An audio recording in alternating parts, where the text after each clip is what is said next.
Je sais pas si on pourrait refaire cette scène de nos jours sans avoir la gauche sur le dos. Aujourd'hui, la consommation d'une viande rouge saignante est utilisée par les réseaux masculinistes pour se reconnaître les uns les autres. Alors des merguez. D'accord. Mais... Enfin, mais vous vraiment, rendez non, compte, mais vous faites exprès, en fait. Chacun ses combats, hein. Pour d'autres, c'est les micro-cravates. Non, pas elle, non. Ça tourne très vite, peut-être que je vais faire tourner la tête des fachos d'extrême droite. Voilà. Je pense que quand on mettra les cons sur orbite, t'as pas fini de tourner. Bref, bonjour à tous, soyez les bienvenus sur Nianco TV, la chaîne française dédiée au cinéma français. Dans ce qu'il peut faire de bon, comme 3 hommes et un couffin que nous avons déjà abordé ensemble. Qu'est-ce qu'il fout ce con? Il traîne les vaches ou quoi? Mais sur lequel je vais revenir.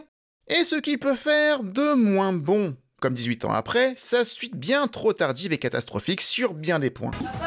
Oui. J'aime pas le violon. Je sais. Alors pourquoi j'en fais? Dans un mois, tu as 18 ans, dans un mois, tu feras ce que tu voudras. Purée, je le crois pas. Pourtant, entre le génial 3 hommes et un couffin et le triste 18 ans après, on a gardé les mêmes. Si ce n'est plus, Colline Serrault, scénariste et réalisatrice, le trio gagnant, Roland Giraud, Michel Bougenat, André Dussolier, toujours accompagné par Philippine Leroy-Beaulieu, qui avait même démarré dans 3 hommes et un couffin et qui reprend aussi du service. Sylvia, c'est pas ma femme. Les fils de son mec, c'est pas mes enfants. L'espèce de gouvernante qu'ils nous ont collé sur le dos, c'est pas la mère.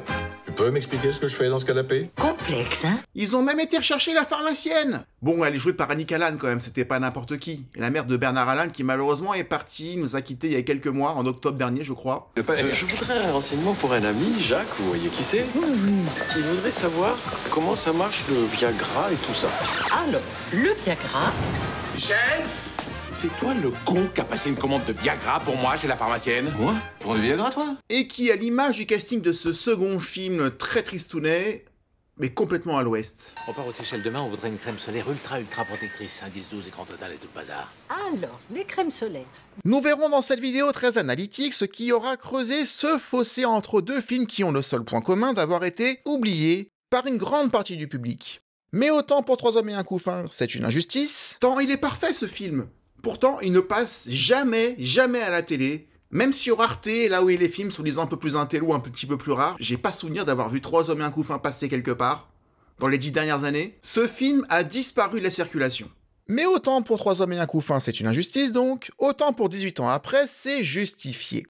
Nous verrons dans cette vidéo tout ce qui a fait la saveur du premier, en parfaite opposition avec tout ce que ce film va rater. On est parti pour 18 ans après.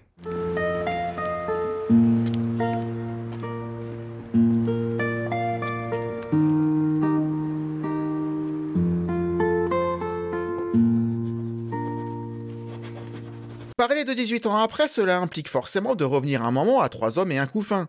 Ce pari de Colline Serrault qui avait cette vision de 3 hommes penchés sur un couffin. À partir de là, elle a construit le film. Un petit film en plus financé pour à peine 7 millions de francs car personne ne voulait la suivre, pour une exploitation record avec plus de 10 millions de spectateurs en salle. Tiens-la sous les bras, je vais lui mettre comme ça. Mais qu'est-ce que c'est que ces couches pourries que t'as des bandes, elles sont beaucoup trop grandes? Un succès à 10 millions d'entrées, ça ne veut pas toujours dire quelque chose, n'est-ce pas les bronzés 3? Mais là, quand même, c'est le plus gros succès box-office des années 80. Ça ne fait que renforcer mon incompréhension autour de l'absence de ce film aujourd'hui. La preuve, c'est la vidéo de la chaîne qui aura le moins fonctionné en 5 ans. Mais je peux pas la tenir et préparer le biberon en même temps, moi. Et d'abord, pourquoi c'est moi qui devrais la tenir? Ah ça c'est ton affaire, c'est toi qui l'as trouvé cette môme. Ah, elle est bonne celle-là. D'ailleurs, c'est pas trop tard pour la regarder, ce serait gentil. Si jamais vous voulez la voir, c'est par ici. Pourtant, personne ne voulait le faire. Aucun acteur bankable, aucun producteur, seul Michel Bougenat, qui n'était pas connu à l'époque, avait cette envie de travailler avec Colline Serrault au moins une fois. Et le scénario lui passera devant. Il s'en emparera, et il voudra jouer dedans. J'ai tourné ce film, et j'ai pris un coup de crosse de fusil dans les Roubignoles le dernier jour de tournage. Et je commençais le couffin une journée après. Parce qu'en fait, ce qui s'est passé, c'est que je suis en train de parler avec d'autres acteurs, comme on fait souvent entre deux plans, où ils changent les lumières et tout. Et on me dit, mais toi qui fais jamais de cinéma, t'as envie de tourner avec qui? J'ai dit, moi, Colline Serrault. Parce que j'adorais cette femme, bien avant le couffin. Et on m'appelle, on me dit, à Colline Serrault au téléphone. J'ai foutu de ma gueule. Non, c'était vraiment elle qui me dit, voilà, j'ai plus d'acteurs pour faire mon film. Ils ont tous disparu. est-ce que vous êtes d'accord pour tourner avec moi? J'ai dit oui, je tourne l'annuaire avec vous si vous voulez. Elle m'a dit vous avez pas lu? Je dis je m'en fous, je fais le film. Tiens là, bon sang. Mais t'es marrant, toi, tiens là, elle est hystérique, cette gosse. Enlève la serviette, elle est pleine de crottes. Oui, ça va salir le canapé. Oui, mais elle se remet tout le temps dedans. Là où les Christophe Lambert, Lambert Wilson ou encore Jean-Pierre Bacry refuseront un par un. Jean-Pierre Bacry que j'aurais très bien vu dans le rôle de Pierre. Ça va être tout noir. Ta gueule. Pierre. Oui, non, ça c'était la semaine dernière. Hein. Dans le rôle de Pierre, donc, joué par Roland Giraud. Mais qu'est-ce que c'est que ce bazar là? C'est-à-dire qu'ils nous emmerdent toute la journée avec leurs pubs à la télé. Ils ont à peu près le même jeu. Je me demande même si Roland Giraud ne s'est pas mis dans les pas de Jean-Pierre Bacry. Regarde-moi ce travail là, c'est de la merde le matériel. Je colle, ça pendouille, je décolle, scratch, la couche est foutue. Tellement ils ont la même façon un peu de râler que j'aime beaucoup à la française. Le râleur emmerdeur. Le canapé, quel chameau cette môme. Elle a attendu qu'on enlève la couche pour pisser là. C'est de ta faute aussi. Ça va pas du tout ces couches là. Bon, je vais en chercher d'autres. Tu peux toujours nettoyer le canapé pendant ce temps. Tous vont refuser ce scénario. Tous, sauf André Dussolier, qui avait besoin de tourner dans une comédie après un tournage dans un film dramatique. Et je le trouve vraiment très drôle, très bien écrit, un sujet très original. Et je ne vais pas jusqu'au bout du scénario. Je m'arrête aux 3/4. Lui aussi, sans avoir lu l'entièreté du scénario, propose ses services à une Colline Serrault qui demande que ça, car en manque d'acteurs. Et ce qui a plu à ces jeunes comédiens en devenir, c'était le ton très particulier du film, et ses thématiques dans l'air du temps, avec ses changements dans la société, notamment le rôle de la femme, qui travaille, le développement de la féminité dans l'homme, qui prend la relève en mère, père de foyer, qui peut être amené à plus rester à la maison. Et au-delà de ces thématiques, c'est le sens de la justesse, du timing, de la précision dans les répliques. Mais c'est celui-là le paquet qui venait chercher les mecs, pas le mouflet, enfoiré! Qui, enfoiré? Quel paquet? Quel mouflet? Regarde par la fenêtre par où ils sont partis! Moi je fonce à taper! L'intonation à la virgule près, propre entre autres à Colline Serrault. Est-ce qu'il y a des scènes où vous souffriez physiquement? Mais bien sûr, au début, les trois premières semaines de tournage, déjà tourner avec Colline Serrault, c'est une aventure technique très complexe. Moi, j'ai quand même fait 80 prises une fois, hein, avec un sandwich et une bière. Ah oui, Jean-Francis Weber, quoi. Ouais. Ah oui, je peux vous jurer qu'il faut être... refais, fais-le autrement, etc. Ça s'appelle du working progress. Mais qu'est-ce que c'est que cette horreur? Hé les mecs, je suis là! À l'époque en tout cas, parce que je sais pas ce qui s'est passé pour cette fois-ci, mais il manque beaucoup de virgules. Ce qui impliquait parfois, entre autres pour le pauvre Michel Bougenat, de faire parfois jusqu'à 100 prises consécutives. Tant qu'elle sera pas contente, eh ben, elle coupera pas. Il y a eu un ou deux moments où Colline voulait peut-être m'étrangler. Si vous voulez, ça donnait à peu près ça. Non, mon cœur, ça c'est pas bon. Ça c'est pas bon, on va recommencer. Regarde, on le refaisait. Non, mon cœur, ça c'est pas bon. Non, elle dit pas comme ça. Elle dit non, c'est pas bon ça. C'est qu'elle le dit gentiment. Mais il y a des metteurs en scène qui disent non, c'est pas bon. Je suis sorti de... Un tournage pas agréable, ce qui expliquera qu'il n'ait jamais remis ça, en tout cas pas de suite. Car tourner avec un enfant de 6 mois, c'est supporter les pleurs, les cris, c'est attendre énormément, attendre que cela passe. Et si ça passe pas, il faut tourner. Voici la scène telle qu'elle apparaît dans le film. Avec le bébé dos à la caméra, qui te pleurait dans les oreilles, il fallait que ça ne se voie pas. Voilà comment ça s'est passé en vrai.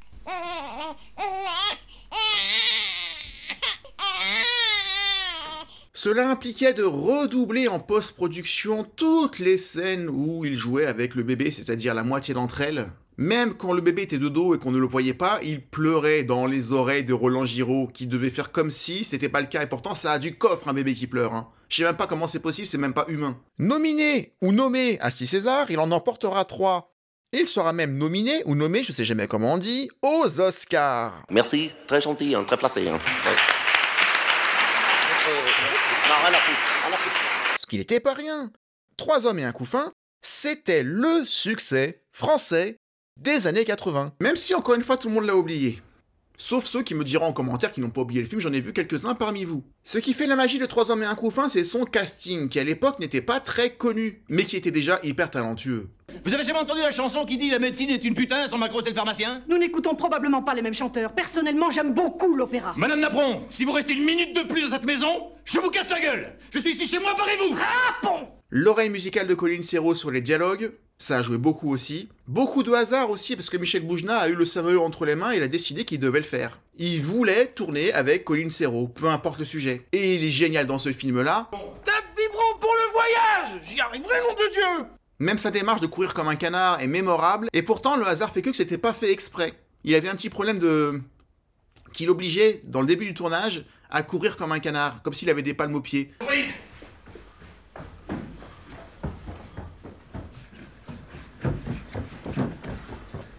Qu'est-ce que c'est que ça? Bah tu vois, c'est un couffin avec un bébé dedans et une lettre dessus.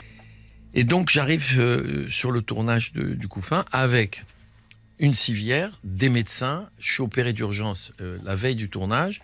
Je passe mon temps allongé, on me soulève pour tourner. Colin répète avant moi, me montre ce qu'il faut que je fasse. Et surtout, ce qui est le plus drôle, c'est que j'ai des couches. J'ai des couches et pendant au moins 3 semaines du tournage, les infirmières, enfin les gens s'occupaient du bébé. Les mamans étaient là.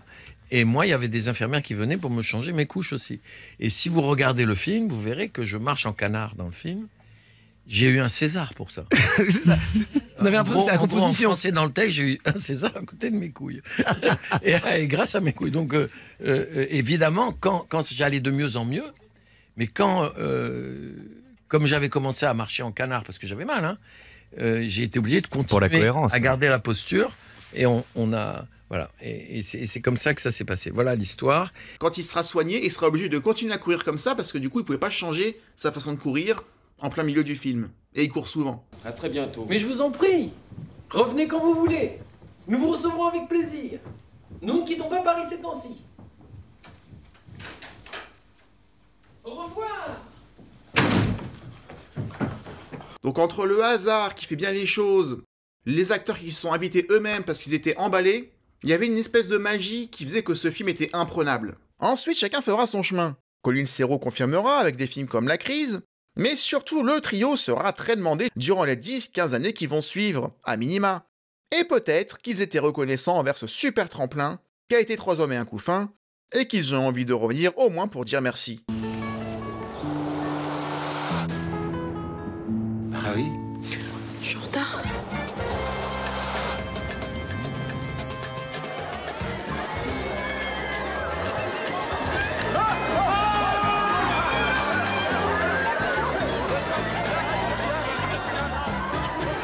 Un film que Colin Serrault, et c'est l'un des nombreux problèmes du film, va choisir de faire en famille.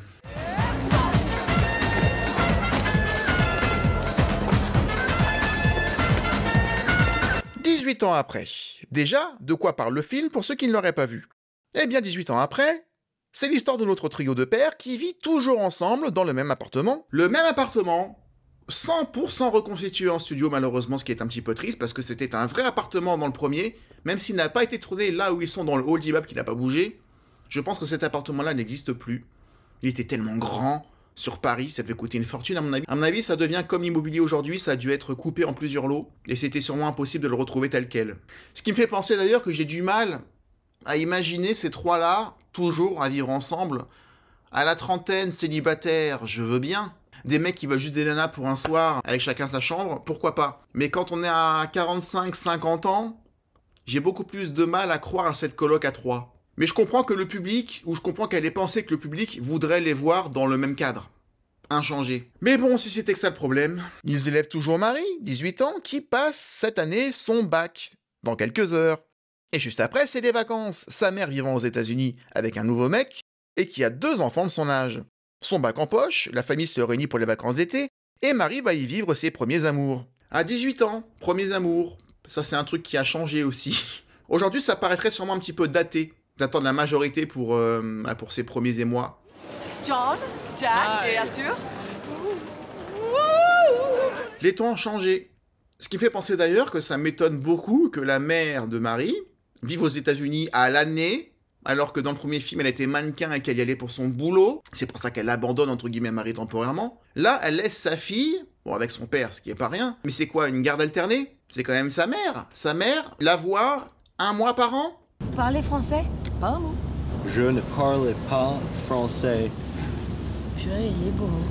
J'imagine que ce qu'elle a cru qu'on voulait voir, c'était que les trois étaient toujours dans le même appartement et que Marie y vivait toujours. Moi, je n'y crois pas. Il y a un gros morceau qui manque ou qu'on nous dit pas. Marie vit donc ses premiers amours sous le regard à la fois anxieux et attendri de ses trois papas, qui voient l'enfance de leur fille s'envoler sous leurs yeux. Comme thématique et comme sujet, c'est quand même beaucoup plus light que le premier film. Avec toute la réflexion sur le rôle inversé du père et de la mère, sur les changements des mœurs dans les années 80, ce changement de société qui amène la femme à beaucoup plus travailler, et la place de l'homme dans tout ça, le fait que l'homme puisse faire une aussi bonne mère qu'une mère, avec beaucoup de boulot, et il faut qu'il soit trois, pour faire le boulot d'une seule, avec cette image de la mère qui est dépassée et qui du coup en travaillant s'occupe beaucoup moins bien de ses enfants, ce qui n'empêche pas un homme de le faire très bien.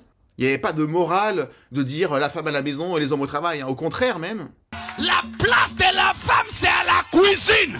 C'était très avant-gardiste. Là, on a juste un petit film de romance légère et de vacances.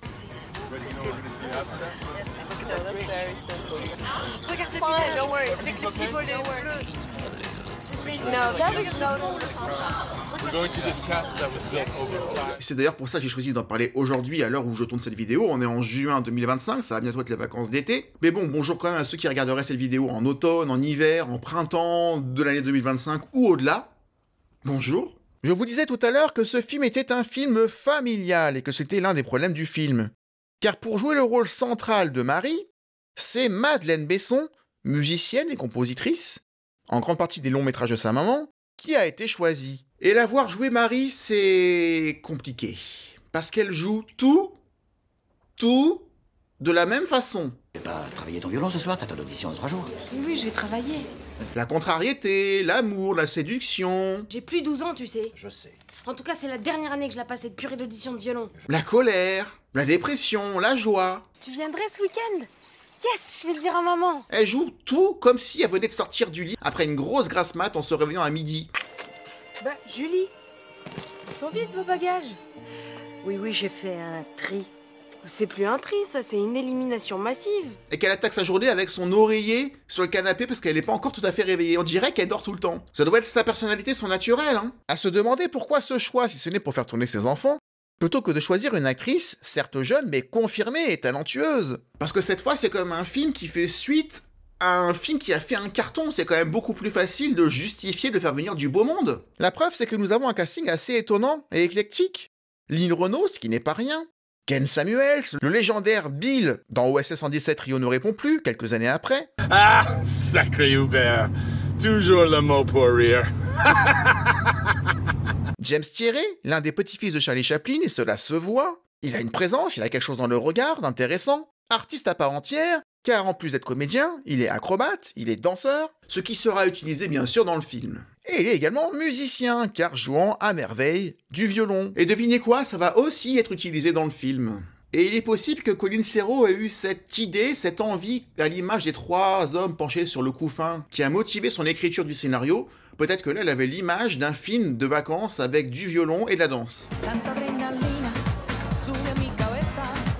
Et qu'elle ait choisi dans cette optique-là plutôt des artistes, des musiciens, des danseurs, que des comédiens.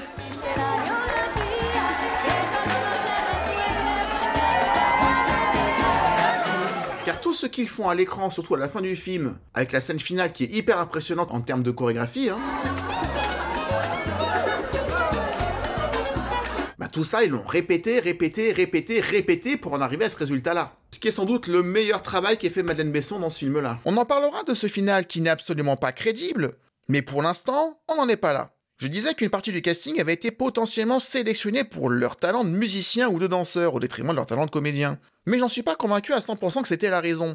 Car en revisionnant le film, pour préparer cette vidéo, j'ai autant été choqué et interloqué par le jeu plus que limité, certes de Madeleine Besson, mais aussi par un autre personnage du film, un enfant cette fois-ci, Amos, qui lui aussi, comment dire, le petit Amos, bah lui il joue comme moi. Et du coup je me suis demandé, en préparant la vidéo, parce que je m'étais jamais posé la question, qui il était, quel était son parcours, pourquoi ce choix, qu'avait-il fait avant, qu'a-t-il fait ensuite, puis j'ai compris. C'est le fils de Colin Serrault. Ah ouais? Ce qui étonne surtout que Colin Serrault avait plus de 50 ans quand ils ont tourné ce film-là, et qui doit avoir 10 ans. J'ai adoré les bateaux. On a adoré les bateaux. Donc soit elle l'a eu très tard, soit elle l'a adopté, mais à vrai dire, je m'en fous un peu. Enfin, c'est la vie privée, ça ne nous regarde pas. Mais on le saura pas de toute façon parce qu'il n'y a aucune info sur cette personne-là, sur cet acteur, entre guillemets, puisqu'il n'a fait que ça. Tu sais qui c'est qu'amoureux de Marie? Qui c'est qu'amoureux de Marie? Je le dirai pas. Allez, dis-le. Comme Madeleine Besson en tant qu'actrice, qui, pareil, en tant qu'actrice, parce qu'elle fait de la musique, mais en tant qu'actrice, mis à part 18 ans après, il n'y a pas eu grand-chose d'autre.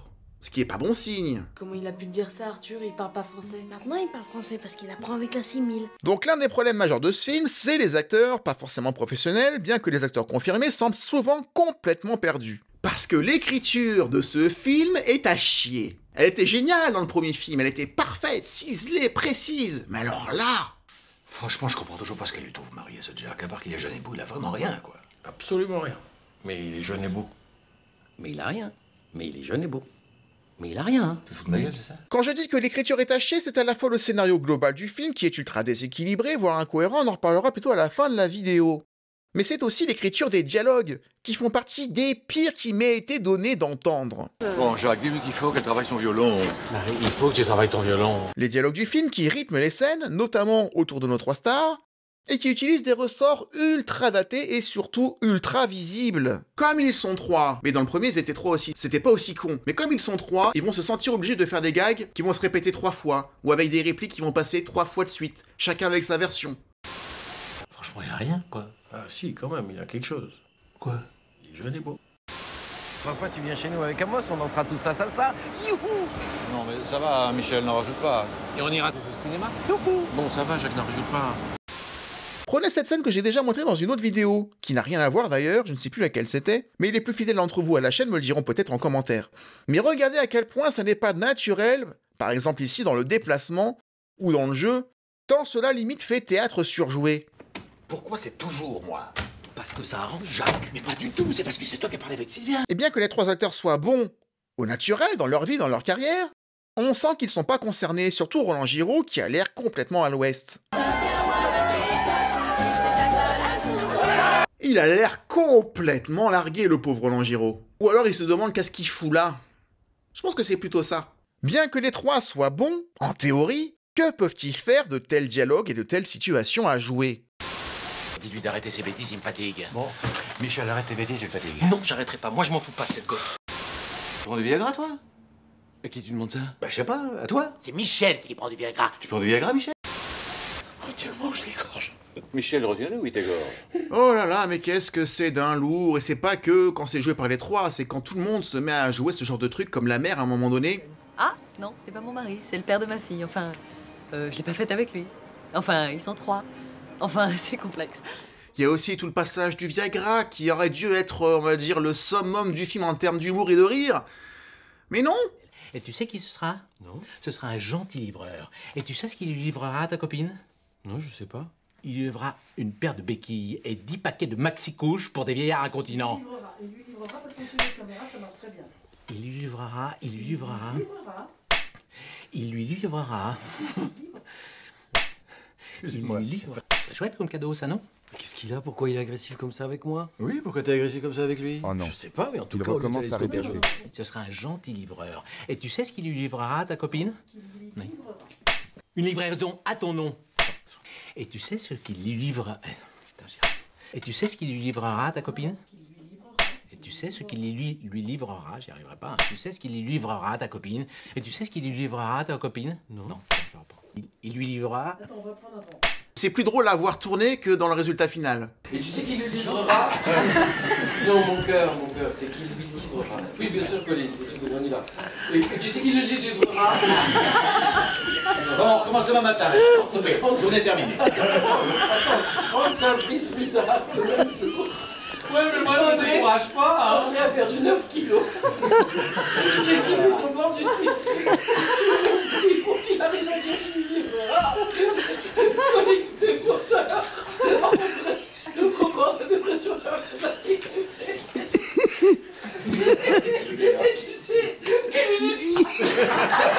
Et encore, ils ne savent pas que cette scène sera coupée au montage. Il va lui livrer.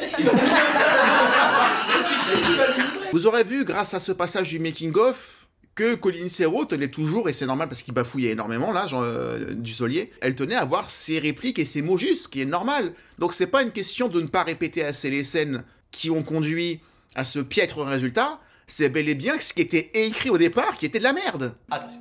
Wait, I think we should all stand up. Dad, he is the one conducting. Yeah, okay? he's the one conducting, Dad. He's the conductor.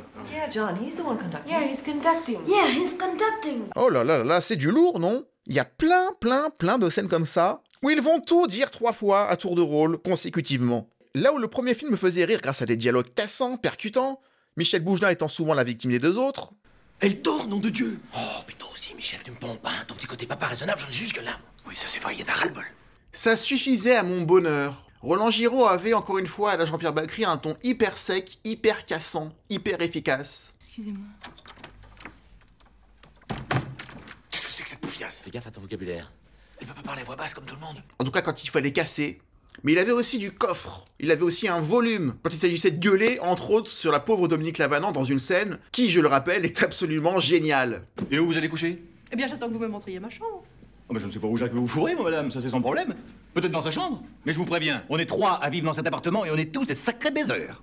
En fait, les 3 étaient super complémentaires, c'était ça le secret. Là, voici ce qu'il reste de la colère qu'en émettant du personnage de Roland Giraud dans ce film-là. Mais enfin, dites-le ce qui se passe, ça suffit maintenant. Ça fait 2 mois que tu fais la gueule, ça va quoi? Moi? Oui, toi. On n'en peut plus, nous, qu'est-ce qu'on t'a fait? On en est loin, non?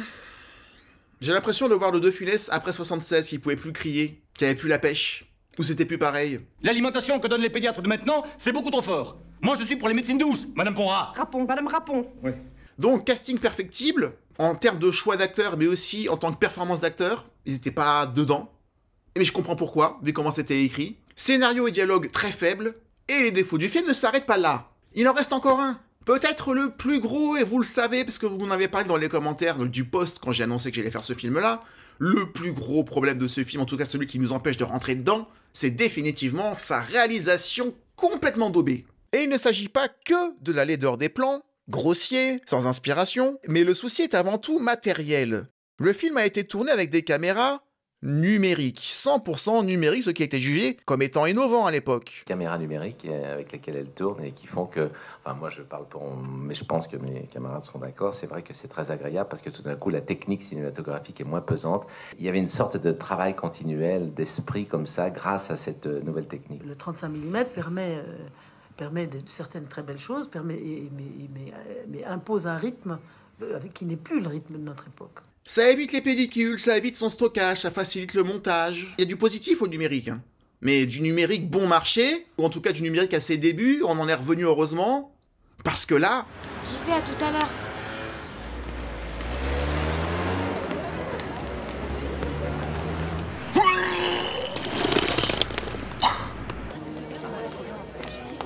Bonjour Marie. Bonjour Arthur. Bonjour Ludovica. Qu'est-ce que c'est moche quand elle filme sa propre fille, en extérieur dans la rue, avec cette espèce de flou derrière. Ah putain, c'est horrible quand j'y repense. Et je l'ai pas vu au cinéma, mais ça devait être horrible à voir au cinéma en salle pour ceux qui y sont allés. Le premier film était quasiment à huis clos, vu qu'il se passe, disons, à 70% dans l'appartement. Mais c'était un joli film, bien éclairé, bien cadré, bien coloré, avec une très belle ambiance musicale, plutôt jazzy et plutôt classe. Ici, on dirait constamment qu'on a affaire à une caméra amateur en termes de qualité, mais qui en plus déforme tout. Donc le film est mal joué, donc le film est mal écrit, et en plus le film est moche. Et je finirai par parler des énormes incohérences scénaristiques, où ils ont même pas fait l'effort. Dans le film, il y a cependant un personnage intéressant, qui est celui d'Arthur, joué par le petit-fils de Charlie Chaplin, qui est amoureux de Marie, mais qui est en crise de confiance. Il y a la barrière de la langue, il est peu mis en valeur physiquement avec tous ses boutons, bon c'était du maquillage évidemment, même si c'est plutôt bien foutu, et en plus il est écrasé constamment par son frère et par son père, très dur avec lui. Mais autant son évolution vers le gendre parfait, sûr de lui, affirmé, sans boutons, musclé, danseur, bilingue, est, j'allais dire, intéressante comme évolution. Mais à m'écouter, je me suis rendu compte, et je pense que vous aussi, que toutes ces évolutions en si peu de temps c'est pas possible. Mais autant son évolution vers le gendre parfait, sûr de lui, affirmé, sans boutons, musclé, danseur, bilingue, est, c'est toutes les évolutions d'une vie qu'il s'est mis dans un seul film, ce mec-là.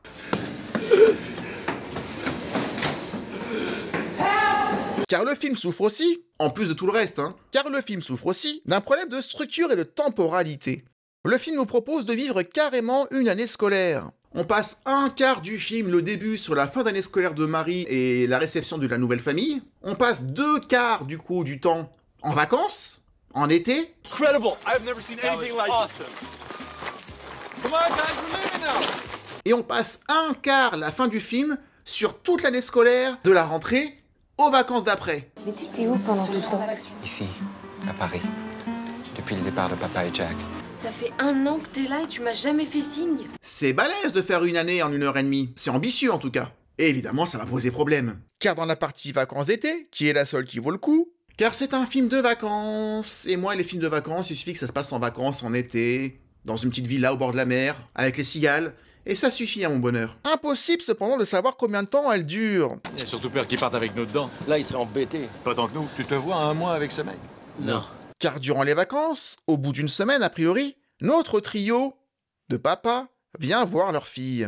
Mais seulement le temps d'un week-end, parce qu'il y a le boulot derrière. Un week-end, pour qu'on ait nos 3 personnages quand même, faut pas déconner, mais un week-end de 2-3 jours qui dure 25 minutes dans le film pour 50 minutes de vacances au total, qui elle doit durer 2-3 semaines. Mais du coup t'as du mal à réaliser l'échelle du temps. Et durant ces 2 semaines, 3 semaines ou 1 mois, admettons parce qu'on n'en sait rien, We do now. Arthur va se mettre à parler français, va devenir un athlète complet.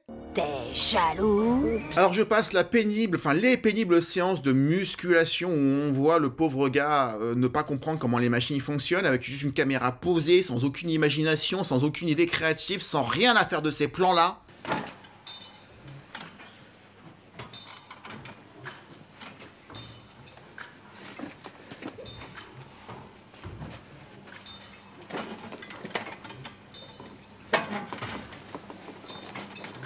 C'est encore long.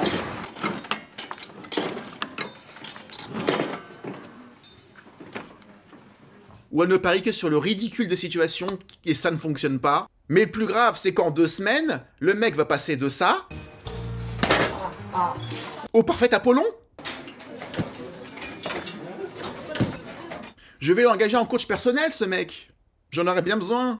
Ensuite, on voit qu'il ne rentrera pas aux États-Unis sans prévenir, en laissant son père et son frère reprendre l'avion tout seuls. On ne les verra plus dans le film d'ailleurs, ni même à la fin où on est censé avoir les retrouvailles de tout le monde. Donc le mec a décidé d'ignorer sa famille. Ça mérite quand même d'être un peu creusé, non? Et durant les 20 dernières minutes qui nous restent, générique inclus, où toute une année scolaire va se dérouler pour Marie, et toute une année d'acclimatation va se passer pour Arthur, qu'on ne verra pas. On ne saura pas si son père s'inquiète pour son fils, on ne saura jamais ce qui s'est passé quand il a vu qu'il n'était jamais monté dans l'avion, il aura appris durant cette année scolaire à jouer du violon à la perfection.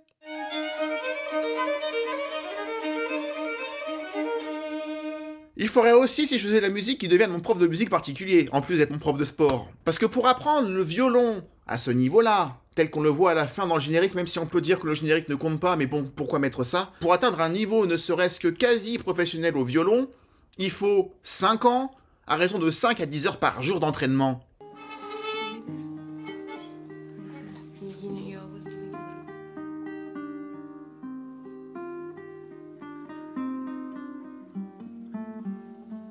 Allô, le film, y a un problème. Et tout en ayant appris en plus le français, décrocher un diplôme, faudra aussi qu'il soit mon prof de français. Hein.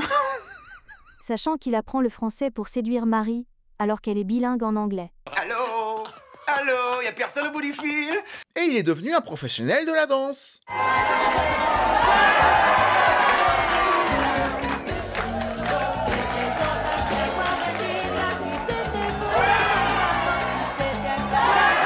On est d'accord, c'est beau pour le final, mais c'est absolument pas crédible. C'est n'importe quoi.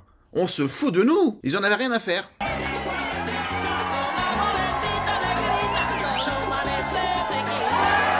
Ce mec qui fait le show avec des acrobaties devant toute sa famille, qui 1 an avant ne parlait ni français, avait des boutons partout, ne savait pas faire de sport, ne savait rien faire. Et c'est pas de la jalousie quand je vous dis ça, c'est juste n'importe quoi.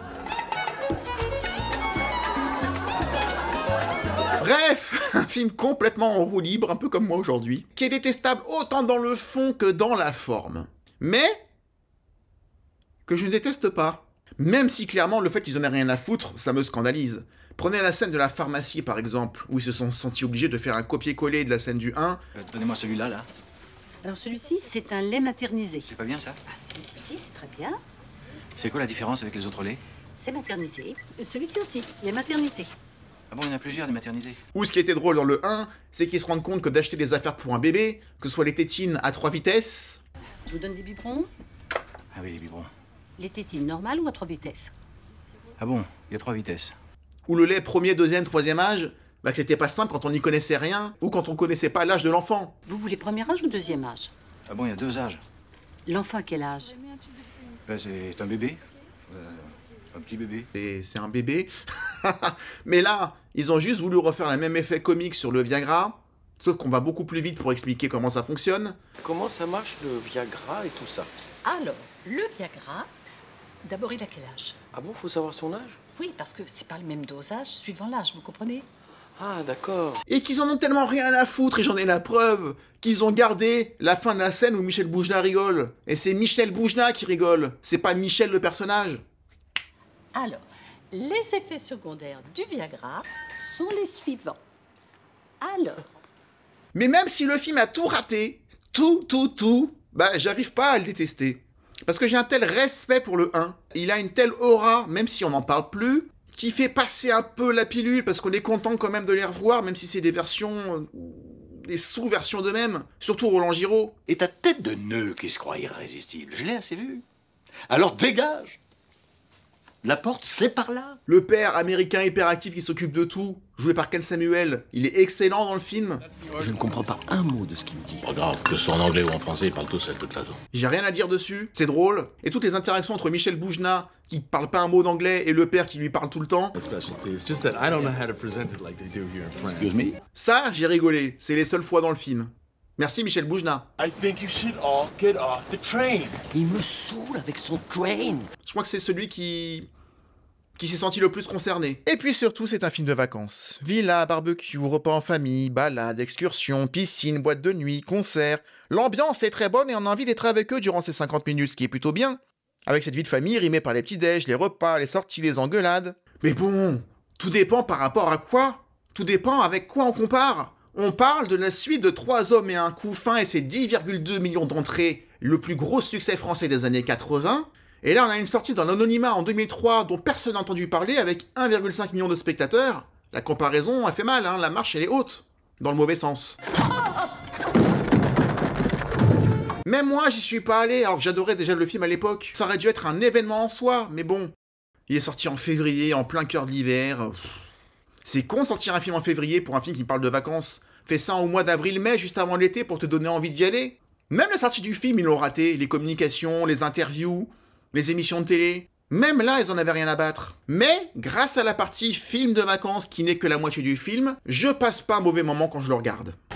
Et voilà, tout le monde descend. Mais attends, c'est quoi ce plan-là? C'est là le concert? Non, ça c'est une boîte de salsa tenue par des amis à moi. Parce qu'il y a l'ambiance des vacances, il y a l'ambiance des petits-déj qu'on prend en famille, l'ambiance des repas, l'ambiance des sorties, des musées, de la piscine. Je vous remercie beaucoup pour ces petites vacances, c'était trop super. C'était vraiment génial. Oui, ça nous a fait du bien à tous. Finalement, ils étaient gentils, ces Américains. Je te dis pas comment ça va être mortel sans vous. Des barbecues. Désolé, connasse de Rousseau. Ces moments qui nous donnent envie que les vacances soient toujours éternelles et qu'il n'y ait pas de rentrée, qu'il n'y ait pas de retour à Paris, qu'il n'y ait pas de retour en banlieue, qu'on s'éloigne jamais de la mer. Qu'on reste toujours dans cette ambiance avec sa famille et ses amis. Mais la vie n'est pas comme ça, il n'y a pas de vacances si on ne travaille pas durement pour les mériter. Et la transition est toute trouvée pour vous souhaiter de bonnes vacances pour ceux qui auraient la chance d'en avoir cet été. Je reste avec vous tout l'été. Il nous reste 4 films de vacances, peut-être même plus si on a le temps à voir ensemble. Et donc je vous remercie d'avoir regardé cette vidéo jusqu'au bout, j'espère qu'elle vous aura plu. Si c'est le cas, n'hésitez pas à le dire à YouTube, vous connaissez la chanson, en mettant un commentaire, en mettant un like ou un j'aime pour ceux qui aiment bien quand on parle français. Vous pourrez toujours dire ça par exemple. Bijou, coco, c'est non. Et ça ira très bien. On se retrouve dans quelques jours pour une nouvelle vidéo d'été. Un autre film de vacances, ce qui n'est pas forcément bon signe en termes de qualité, mais c'est une autre histoire. Donc d'ici là, comme je le dis à chaque fois, prenez soin de vous. Et profitez bien. Ciao.